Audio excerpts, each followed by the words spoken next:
आज आपण तोंडलीची रस्सा भाजी बनवतो. त्यासाठी मी पाव किलो तोंडली घेतलीत. आता या तोंडलीचा पुढचा भाग आणि मागचा भाग कापून टाकला मी आणि याचे चारमधून 4 असे भाग केले. 2 भाग जरी केले तरी चालतात. यात पाणी टाकून चांगले स्वच्छ धुवून घेतले. अगोदर पण मी तोंडली धुतली होती. आता स्वच्छ धुवून घेतलेत. आता त्याचे पाणी निथळण्यासाठी मी गाळणीवर ठेवले. आता गॅसवर मी तवा ठेवला आहे. त्यात एक पळी तेल घातलं आणि त्यावर ही तोंडली टाकून घेतली आणि चांगली अशी परतून घेतली. आता 2 मिनटं झाकण ठेवून मी अधूनमधून अशी परतून घेतली.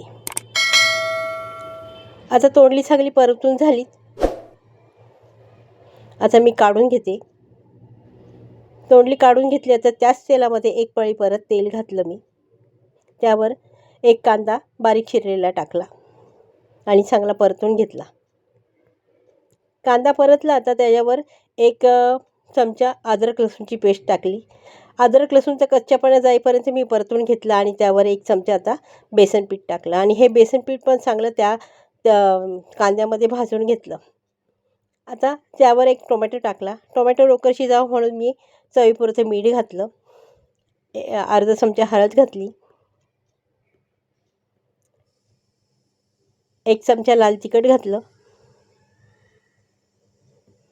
1 चमचा धण्याची पावडर घातली आणि चांगलं असं परतून घेतला मसाला. त्यावर तोंडली टाकली. आता गरम मसाला टाकला मी छोटा बारीक चमचा आणि त्यावर आता परतून झाल्यानंतर त्यावर मी गरम पाणी टाकलं 1 ग्लास. आता झाकण ठेवून मी 5 ते 10 मिनटं तोंडली चांगली शिजवून घेते. आता तोंडली बघा चांगली शिजली.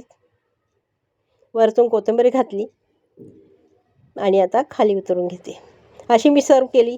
ही तोंडलीची भाजी भाकरीसोबत, चपातीसोबत, भातासोबत छान लागते. रेसिपी आवडली असेल तर लाईक करा, शेअर करा, सबस्क्राईब करा. धन्यवाद.